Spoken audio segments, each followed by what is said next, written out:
The broadcast is now starting. All attendees are in listen-only mode.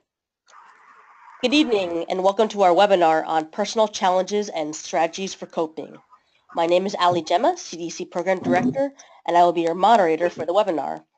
This webinar is being provided as part of the Tourette Health and Education Program, a program of the Tourette Association of America in partnership with the CDC. During the webinar, we will be very happy to hear from you and include your voice in the conversation. You can ask questions or share comments using the question panel on the right side of your GoToWebinar player at any time. We will collect your questions and address them during the Q&A session at the end of the presentation. Additionally, you'll note that we have a handout of the slides that you can download from your control panel and will be discussed in the presentation. I want to mention that funding for this webinar was made possible by our cooperative agreement with the U.S. Centers for Disease Control and Prevention. The views expressed by speakers and moderators do not necessarily reflect the official policies of the Department of Health and Human Services, nor does the mention of trade names, commercial practices, or organizations imply endorsement by the U.S. government. It is my pleasure to introduce you to our speakers this evening, Kathy and Matt Giordano. Kathy Giordano is a TAA education specialist. She has a background in teaching grades 7 to 12 English.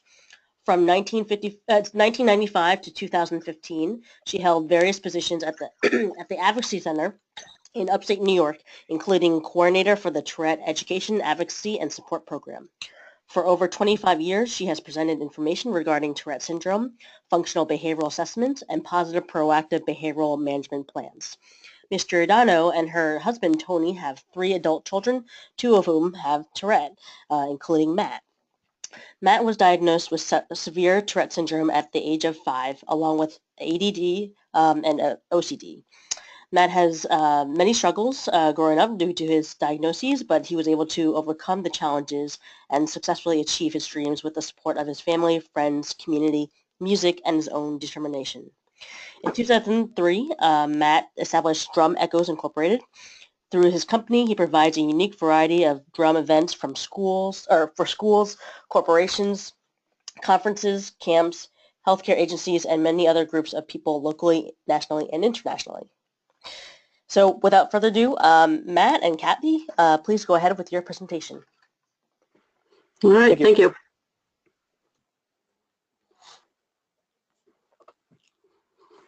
Okay, wait, I'm going first? You're going first, Matt. You're up. Okay. Okay, hi everyone. It's an honor to be here, and I'm glad whoever's listening is listening. I'm going to start with some, I'll start talking about some issues I had when I was a kid, and I'll go into that a little bit. One of the issues I had was needing to complete a symptom, even if it was disruptive in school or at home. So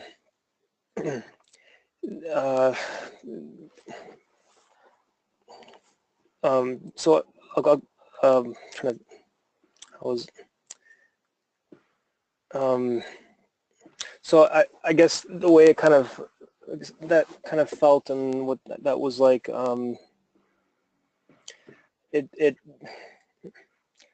the feeling of that was very needed, and I didn't like it. I didn't want to do it, and because of that, it many times was perceived as being something that it wasn't, such as just me being disruptive or misbehaving, but it really was part of my Tourette's, and it unfortunately caused some difficulties with myself and what I needed to do, what I wanted to do, and for my family and for other people as well. So I think it's important to understand the strong need for that to happen for someone with Tourette's, and to understand that and work with them and try to support them with that the right way, instead of trying to get upset and push them to do something else. Another issue I had when I was a kid was feeling guilty for causing problems for my family. You know, I I've always loved my family so much. My family is the best I could ever ask for, and and so any time I would have any Tourette syndrome symptoms that would get in the way, or that would hurt them, or that would be bothersome to them, I would feel horrible, and it was not easy. So I think understanding that these things, that symptoms of Tourette's, we don't want them as much as anyone else doesn't want to deal with them.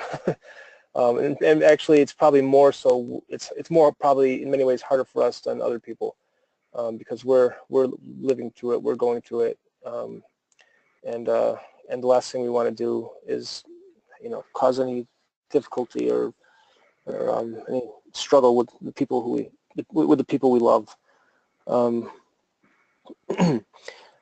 Kids. Another issue I had was some kids in school mimicking my symptoms. I honestly didn't. I mean, there was definitely some times that was a problem, but fortunately, I learned very early on the importance of telling people.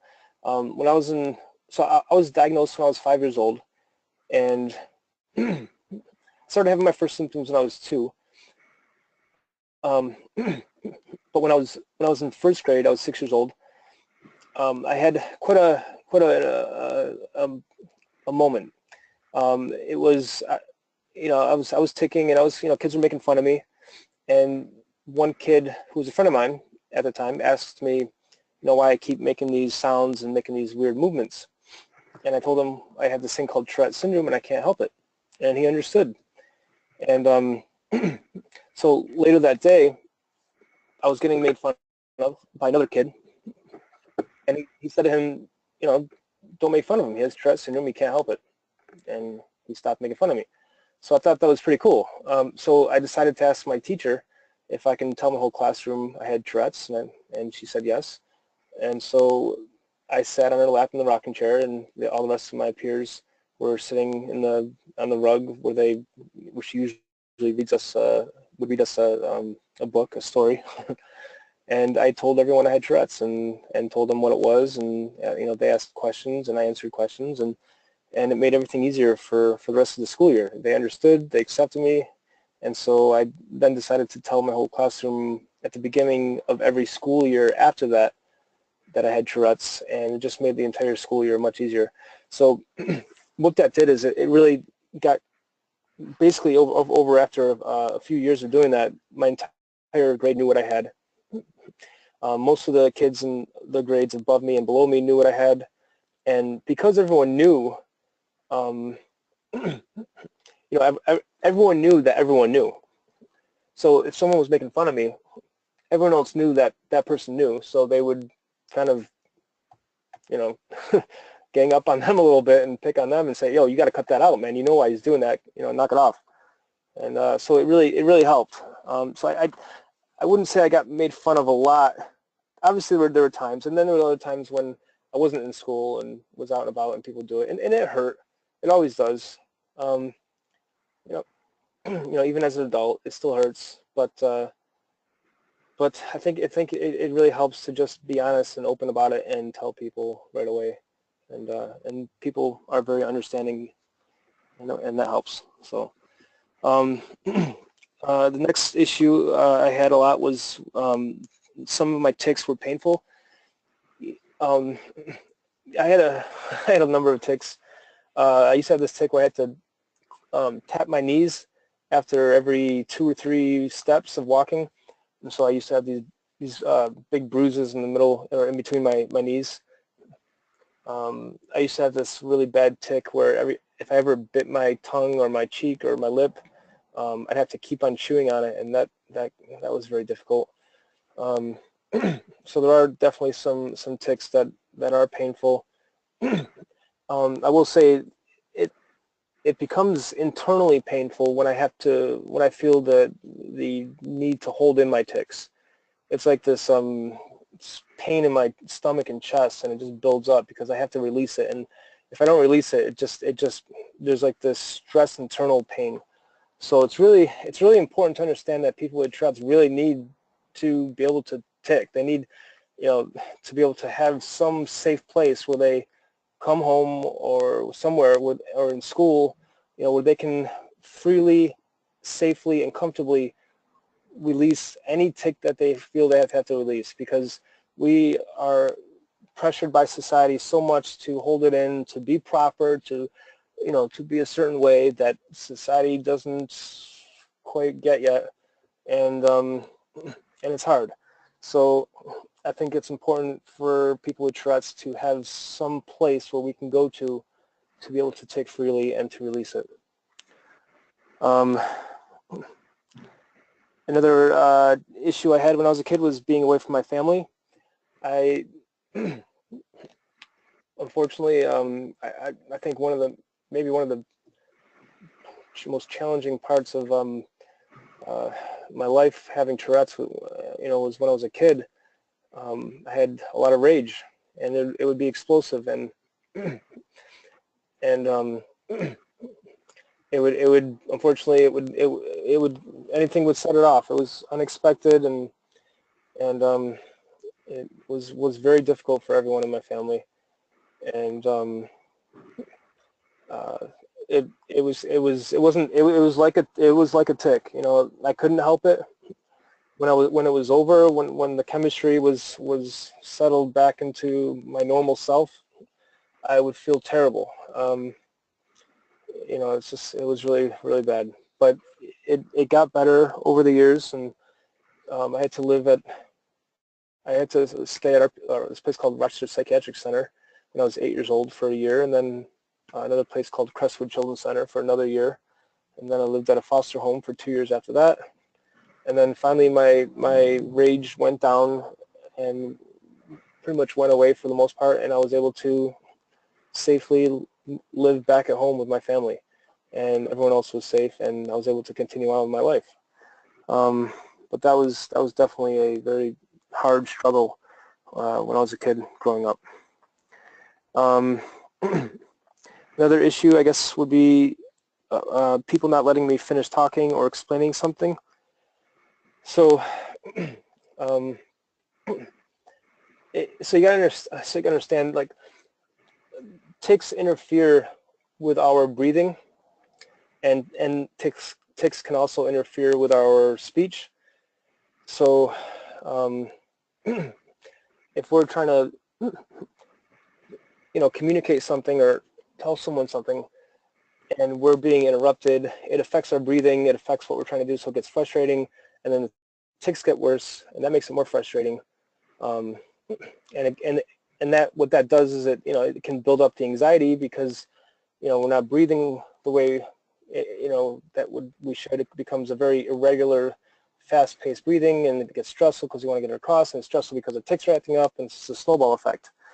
So I think it's try to be, if you can, aware and conscious about that. I think that can be a common situation.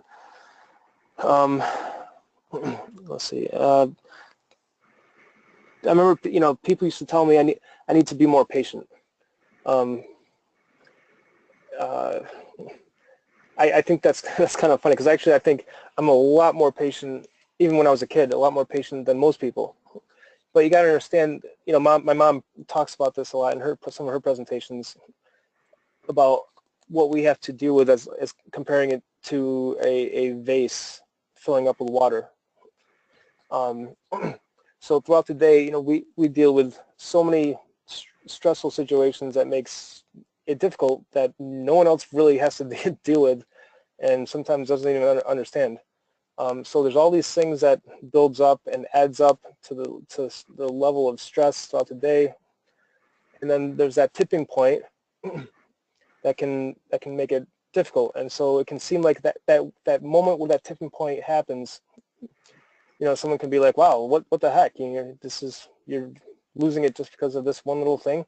Well, not really. It's actually a thing 5 hours ago, a thing 4.5 hours ago, a thing 3 hours ago, and it just adds up. So when that tipping point happens, that's kind of the threshold that where we can sometimes easily not be very patient, as so it seems. But you got to remember, we're tolerating and going through so much more, and so because of that, we actually are, I think, many times, in many ways, very patient and probably more than average, because we tolerate so much more. And the last thing is, this isn't an issue, but I just got to say, these are things that I dealt with. These are things that I went through. These are my experiences. My experiences may be different from someone else's experiences. Everyone's different. So if I say something, don't necessarily assume that that's the case for someone else with Tourette's, because everyone with Tourette's has different symptoms, different levels of severity, and it's all personal. All right, thanks, Matt. Yep. Okay. You're welcome. I actually learned some stuff from what you had to say as your mother. Oh. That's pretty cool. We should do this more often, huh? Yeah, we should. Okay, so now it's my turn, and so I'll talk a little bit about some challenges and strategies as a parent. So I think, accepting the diagnosis, a lot of parents have told me that, I talked to a lot of parents with of a lot of different disabilities, and the sadness and that they got when they first got the diagnosis. And actually, when Matt was diagnosed at 5, I was really relieved because I thought, wow, this isn't him and it's not me. There's a name for this, and it's not our fault. So it was really kind of a relief for me. But then, obviously, as things went on, I did fear for his future. But I also learned pretty quickly that we had to live in the moment, that I couldn't worry about his future. We needed to get through the days and the weeks. I've never really been angry about, I never really blamed God, and I don't think Matt ever really blamed God. It's just what we got, and I'm actually grateful because I've learned so much from Matt having the Tourette. And I learned that I needed to parent my children. I needed to parent Matt different than my other kids. So lots of times my older children would say, well, how come he can do that and we can't do that? And so I would say that, they'd say it's not fair. And fair is not treating everybody the same. Fair is giving each person what they need.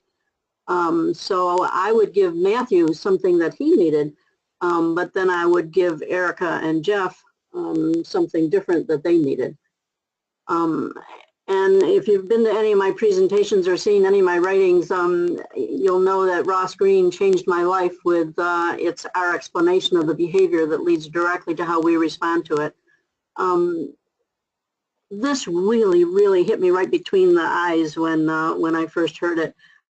That if I recognized Matthew's difficulties and his behaviors as symptoms, then I would respond differently than if my explanation for the behavior was that he was just being rude or being disrespectful.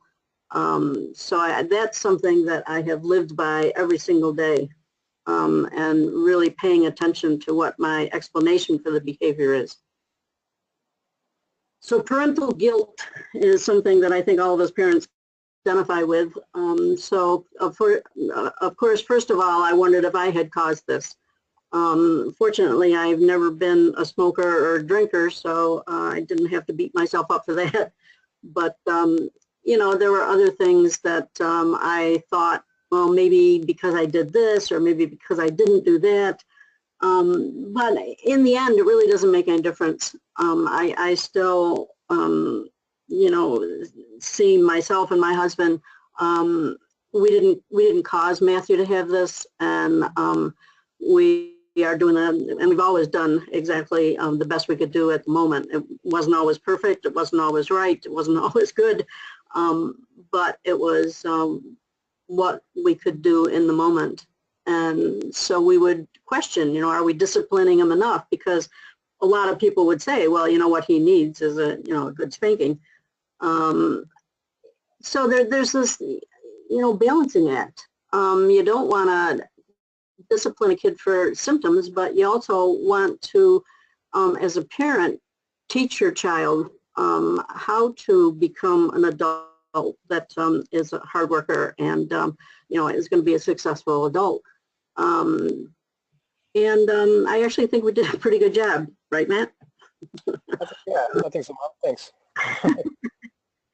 So people would ask me, well, what kind of chores does he do? And so he did have some chores, but his therapist told me one day when things were, really difficult for him, that his job right now is to go to school. Go to school, do his homework, and be successful at school. His job was not to come home and empty the trash or even clean up his room. Going to school and doing the homework was enough of a challenge. He had enough mountains to climb just doing that.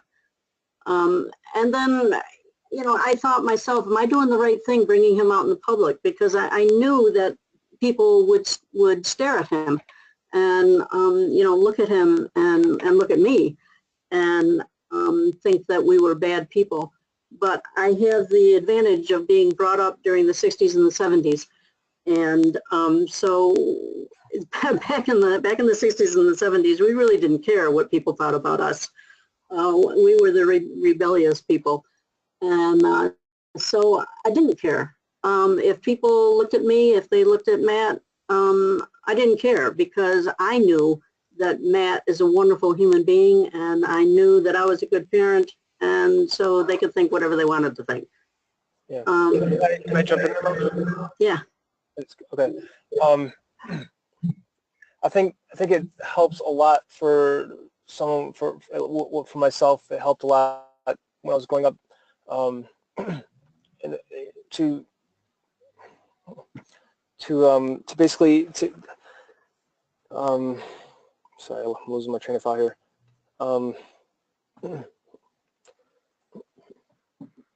Man. Okay, so I didn't.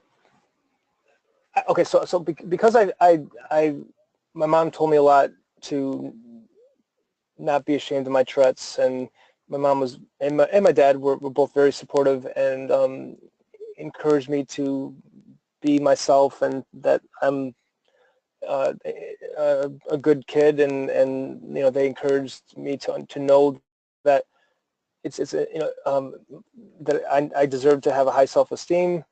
That really helped a lot with me being comfortable with myself and not being so affected by other people's criticism. I think that's pretty important. I think that helps a lot with it. For me to as much as possible for me to feel good about myself, to know that I have qualities and strengths, and that I can use those qualities and strengths throughout my life, and to feel good about myself, and to not that just helps a lot to not be as affected by other people's criticism. My parents allowed me to be me. They allowed me to be myself. They didn't try to force me to be a certain way so much or to act a certain way. They were always very supportive and always very encouraging and supportive in my self-esteem. And I think that's a really important thing. Yeah, thanks. I know there's people that I still talk to that try to hide the fact that their kid has Tourette, and yeah, that doesn't help. It just doesn't work. No, and you don't want to make them feel ashamed of themselves by any means. That's the last thing they need. Right. I tell them, well, if it's a secret, what are secrets? Secrets are usually not good. Secrets are something to be ashamed of, and you don't ever want to have your kid feel like he should be ashamed for 1 minute of his life. Yeah. So, because, the rest of the world's going to make us feel like that. Right. Yeah. So then, Matt talked about the fact that, he didn't live home for a while, and I really worried a lot about that. Was he going to hate me as an adult? And I think it's pretty clear that he doesn't, which I'm really grateful for. Yeah, I love So, I love you too, Matt. School, you know, I'm the education specialist, but I want to tell you, I didn't know anything. I knew nothing about education rights, and so I just kind of learned as I went along. And common sense is what seemed to be most important to me. And if it made sense, then it was something that I would work toward. And if it was something that was good for his self-esteem, then that was something that I would work toward. If it was bad for his self-esteem, then it was something I would work against. So it really was pretty simple. And then I worked with the educators. I wanted the educator to see Matt as being the capable, great kid, talented person that he is, that happens to have Tourette. He's Matthew that happens to have Tourette. And along with that, I wanted them to see me as being a resource, a positive resource. I didn't want them, it's hard because as a parent, sometimes you get pretty angry and you know, you want to go in and you want to fight. But I needed to acknowledge to the educators that their jobs are difficult and understanding Tourette is difficult. So I needed to respect them, and then I felt like they were more likely to respect me. And the major key in getting people to understand Matt was having them understand that Tourette is a disability of disinhibition.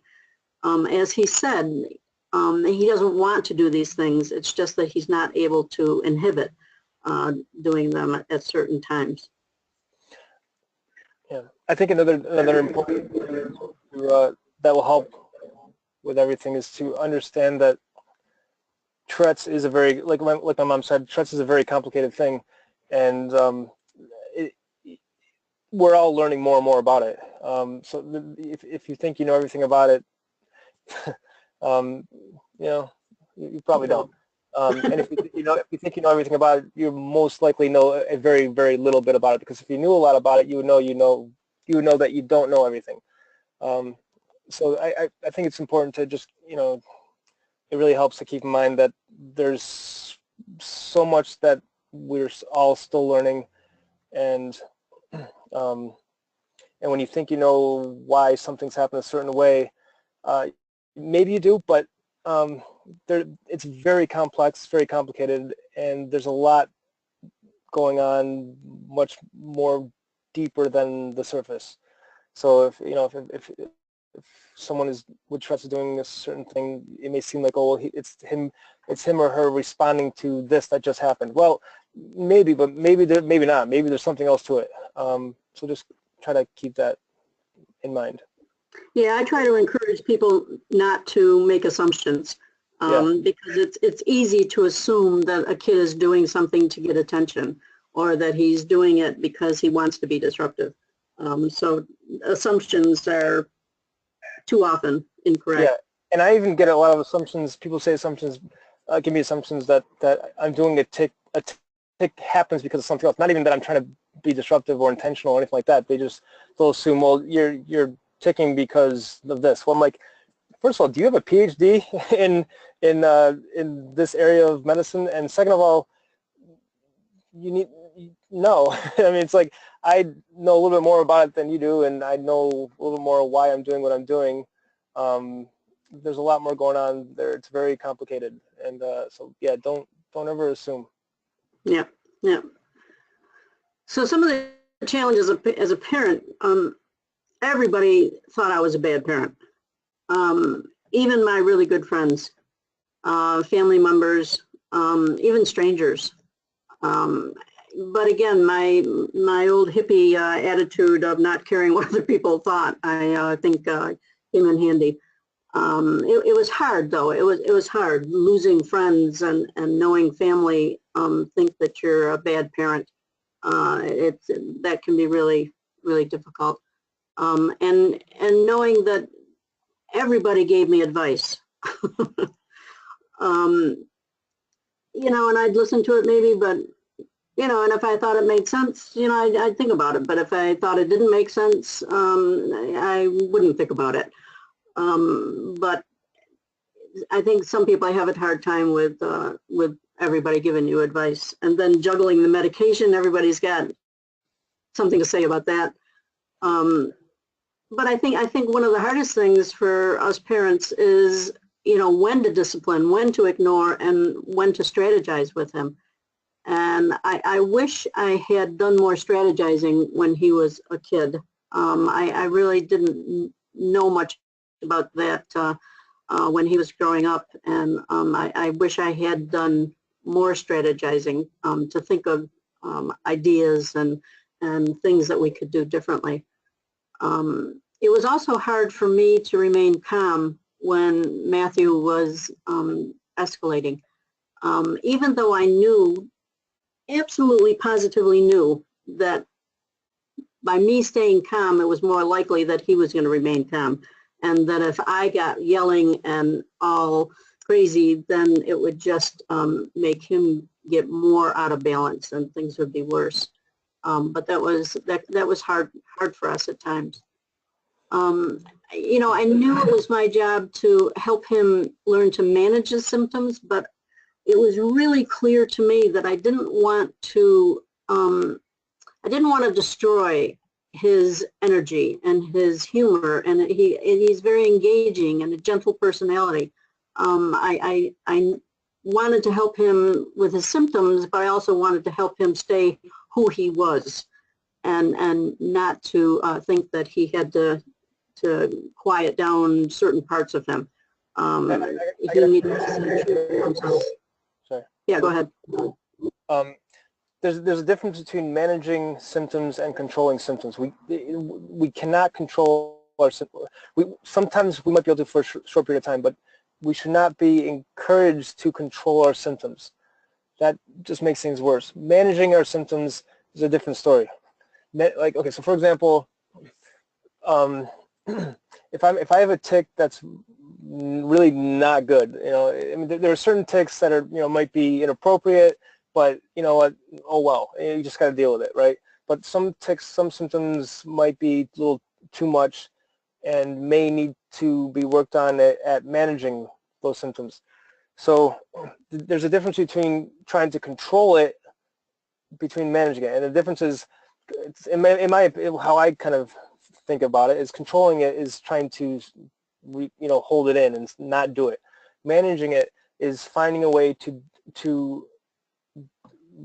do it appropriately or redirect it in a certain way if it's really significantly not appropriate to do or harmful to do.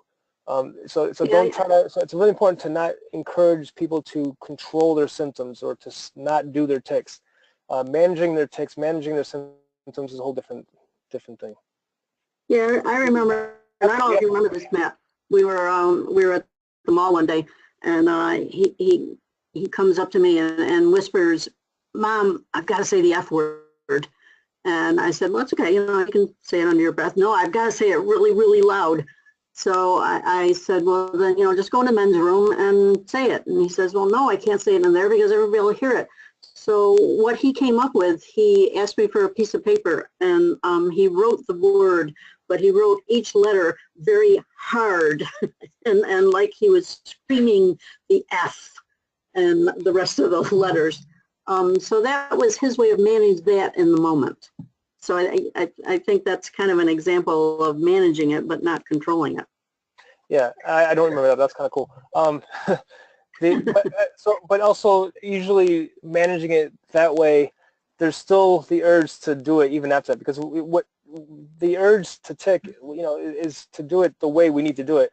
So it's kind of like if we do it that way, it's almost like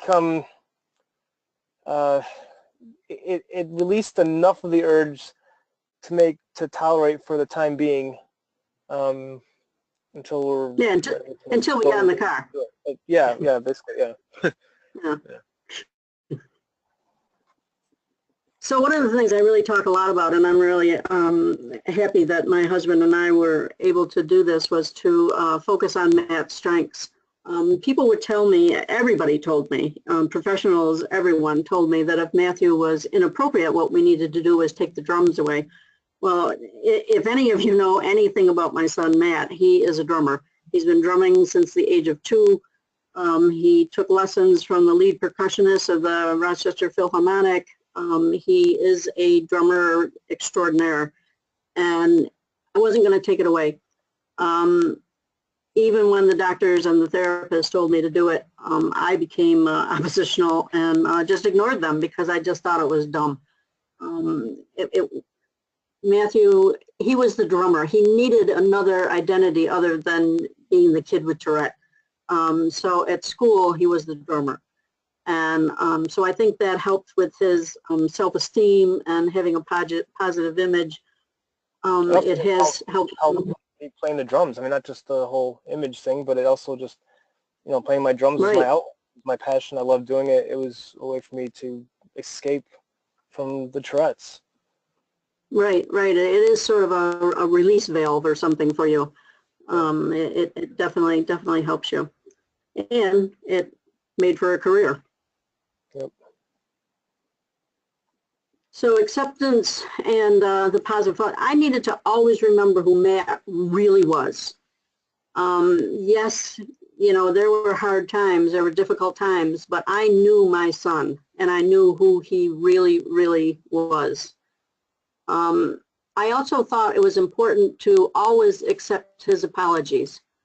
It was tough. There were some hard years, obviously, but I thought if I stop accepting his apologies, he might stop apologizing, and I thought that would not be a good thing. So accepting the child's apologies, I think, is important. Finding people with similar difficulties, but who are positive. Oh, I see so much stuff. I don't even look at it anymore on the internet about, you know, so much negativity and fighting and all this terrible stuff. Just find people that have similar difficulties, but you know, aren't depressing and aren't so angry, and that still have a positive outlook. And like Matt said, I really needed to remind myself a lot how difficult this was for him. I mean, I could go to work. You know, I wasn't with Matt 24/7. He was. And so that helped me thinking about, yeah, it's difficult for me, but it's so much more difficult for my little boy. Like I said before, everybody's going to offer suggestions, and it's really okay to ignore them because you want to listen to your parental gut feelings. Most times our gut feelings are correct. Listening to them are really important. And I loved Matt no matter what. I got angry at him, and there were times that we might not have liked each other a whole lot, but we always loved each other. And to this day, I've never questioned that, and I don't think Matt questions it for me either. The love had to be there, and it was there. Yep. And I also needed to take care of me, because as the mother, if I fell apart, then the family might fall apart. So take care of me meant going out and getting a part-time job. It was a part-time job where I could be with my children during vacation times. It was a job that had a lot of flexibility, but it gave me something else to be positive of. And I think one of the most important things I did as a parent that was helpful was I had my own counselor. We had a lot of therapists. We had a lot of counselors, but most of them were focused on Matt. I had a counselor that was focused on my well-being. And I think one of the most important things she ever said to me was, whatever is happening today, it will change. If things are going really well, enjoy the moment. It will change. If things are going poorly, remember, it will change. That got me through a lot of times. And she pounded into my head that even though I felt totally alone in the world, there were other parents who were experiencing similar difficulties, and we're also being blamed and feeling isolated. So, through my job and through my presentations, I really try to help parents know that they're not alone, and there is a light at the end of the tunnel. So with that, I'll turn it back over to Allie, and if there are any questions. Thank you, Kathy, and to Matt, for sharing your personal stories and challenges. And as you mentioned, everyone's Tourette's is different, and so sometimes you have to find management strategies that work for you yourself. So now we're going to begin answering questions submitted during tonight's presentation. And as a reminder, you can still submit your questions to the questions pane in your control panel.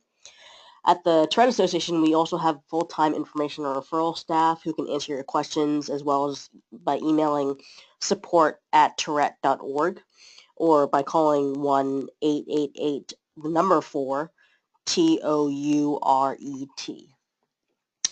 So, Kathy, one question for you. What do you think was your biggest challenge raising Matt? I think my biggest challenge was getting the world to see what a wonderful son I had, and never really looking back at that, never doubting that for an instant. It was hard when everybody was blaming me, but I just really hung on to the fact that Matt was an incredibly wonderful boy, and this was not a terrible thing. But that was hard a lot, especially with all your friends and your family and everybody blaming you. Thanks. And Matt, what were some positive experiences from your childhood that you might want to share? I think having those moments where I achieved things that I wanted to achieve, whether that be a performance, a drum competition,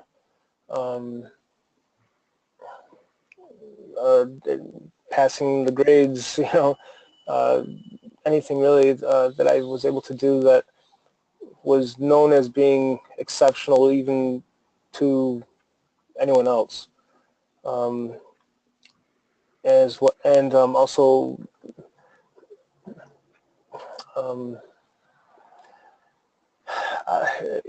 just going through life and experiencing the struggles and coming through it and achieving each level of success. I mean, that's I mean, as hard as it is, as difficult as it is having Tourette's, there's so many obstacles that gets in our way that we can overcome, and each time we overcome an obstacle, it's just that much more rewarding, and we gain such a level of understanding, knowledge, accomplishment, something. So, and also, I would say people. I think one of the things about having Tourette's is we quickly expose people's skeletons, and it's really nice to see the good in people when it comes out, and it's really nice to see, not even more, but it's equal. It's really nice to see when people turn around, when people when they show me that they will learn, they will do better, and there's shows that there's a good in them. Yeah. Thank you, Matt. So one of our participants had asked, do you recommend, as a mother of a Tourette kid, to keep my son in regular school, or homeschooling is the best choice for him? That's an impossible question to answer because, as Matthew has said, everybody is different and every situation is different. We were fortunate to live in a very small community, so everybody knew Matt and everybody knew that he had Tourette. But and it was back in a time when there really wasn't so much bullying. There wasn't the internets and all that stuff. So it really depends on the kid. I know a lot of people that homeschool very, very successfully, very successfully. I know kids that remain in public school and get the supports they need and are successful. Matt went to a private school at the age of 9 because there was, ninth grade. Yeah, sorry, ninth grade. Because there was less children in the classroom, but it was for kids that were bright. So it really so much depends on the situation. I support any of the above. I know that homeschooling was, really frowned on for a while, but for kids with Tourette, I think it's perfectly fine if it works for them. It's just with homeschooling, you have to get within a homeschooling community because you don't want to stay isolated. Like Matt said, it's really important that they get out to the museums and get out and have a normal social life too. So that's really important. Thanks, Kathy. So this next question, as a music educator in public schools and presenter and mentor for other educators, what specific challenges did you face with extracurricular educators, and what advice or suggestions would both of you offer to extracurricular educators in working with students who have Tourette? Well, I'll go first. Okay.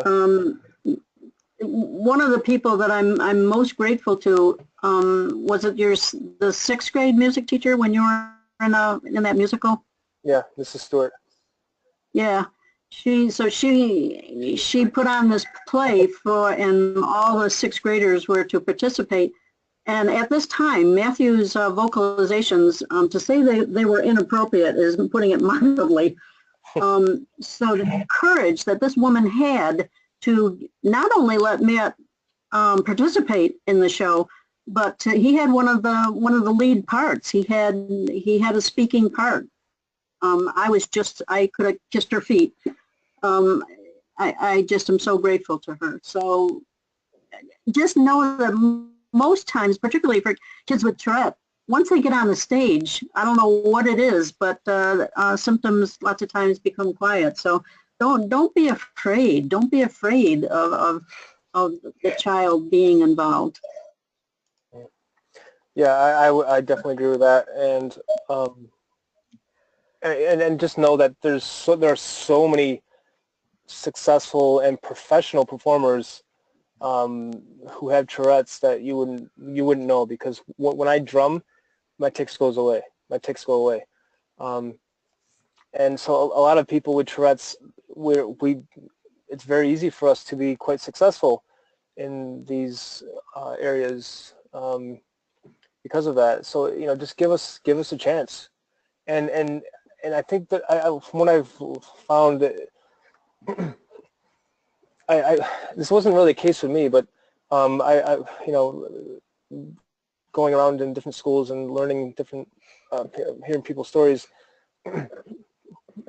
I've learned that there's a lot of people with Tourette's who want to do something, but they don't because of the bullying or peer pressure, or they don't want to.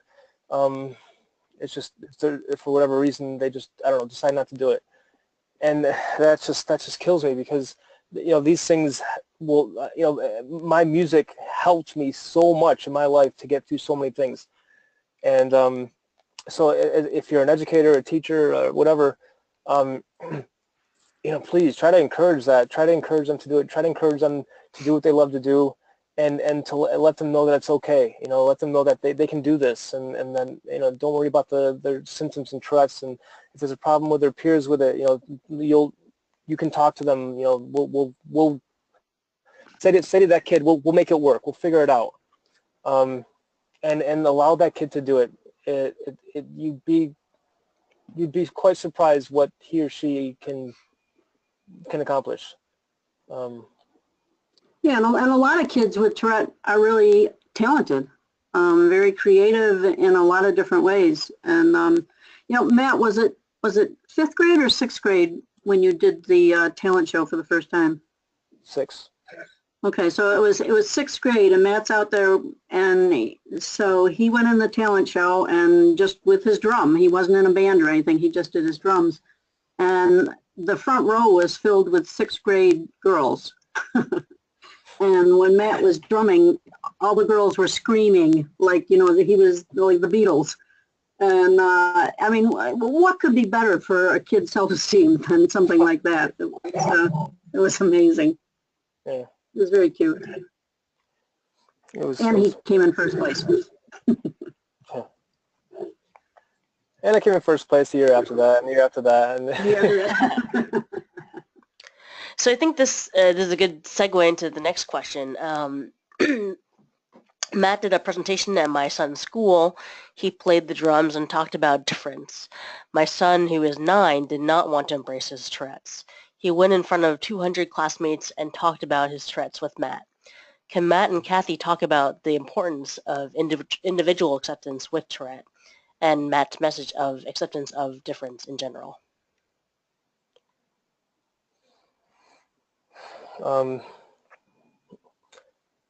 Yeah, I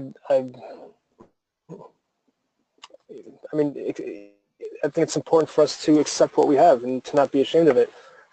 Tourette's isn't who we are; it's just a part of us, and that's nothing to be ashamed of. But I think in order to deal with it the best way we can, we have to look at it square in the eyes. This is Tourette's. Sweeping it under a rug isn't going to help anyone. So accepting it, knowing what we have, makes it a lot easier to deal with it the best way we can and to carry on with our lives. And it just helps with it. I have Tourette's. That's what I say. And I'm just me saying that right now. I feel better about myself. Because I'm not going to lie. If I try to deny it or hold it in, there's a feeling of shame. There's a feeling of, there's a feeling of I'm part of me is not proud of who I am. That's not good. So I think accepting what we have, being open about it, being okay with who we are is a good thing for us to do and for us to carry on in life. And Kathy, anything you want to add? I don't think I can add anything to that. I think he said it very well. I often tell parents that if I had a magic wand, I would make every child in the world proud of the fact that they had Tourette. Because there's a lot of times, like I said, and I say over and over and over again, kids with Tourette are very gifted lots of times, very creative, very charming. So it's not something that they should be ashamed of. I mean, if another idea is, if you're trying to get your kid to accept it, go on the Tourette Association website. I'm pretty sure that you guys have like a list of very successful people who have Tourette's. And they'll see, wow, this person has Tourette's. They're doing really cool stuff. They're really doing really well. They're a cool person. There's a lot of very successful people out there who have Tourette's. A lot. And in many ways, our Tourette's really helped us to become successful.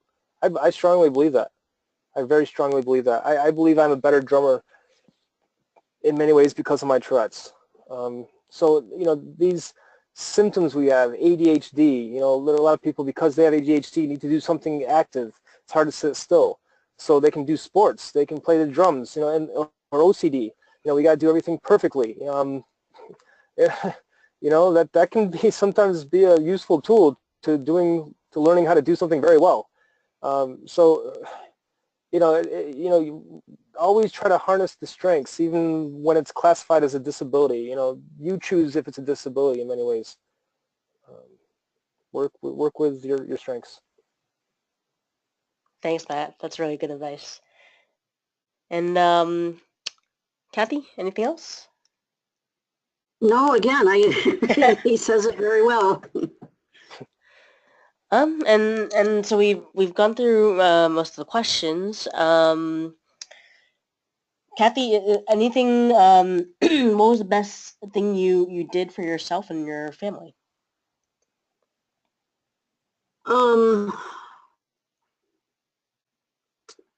I think having a life outside my family, it wasn't vast, but I did have my part-time job.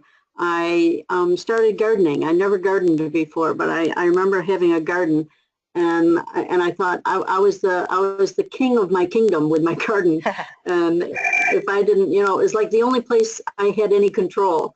And if I didn't like how a flower looked, you're gone, off with you. So finding ways to take care of yourself and if you can't afford a counselor, just find a friend that you can trust and will listen to you without being judgmental. But take care of yourself. All right, and I think we will end on that note. Kathy and Matt, thanks so much again for a great presentation here. So to all the participants, once you've left the webinar, you'll receive a survey on the presentation, and we would appreciate if you would complete that and provide your feedback. You'll also receive a follow-up email within 24 to 48 hours with a link to view a recording of today's webinar. Additionally, the webinar will be posted on the Trad Association YouTube channel for those who were unable to participate today. And we encourage you to reach out to us on social media about this webinar and share any other ideas or suggestions that you have. And then on behalf of the Trad Association, thank you so much again for joining us and taking the time to view our presentation. And thank you again, Kathy and Matt. Thank you. You're welcome. Thanks, guys.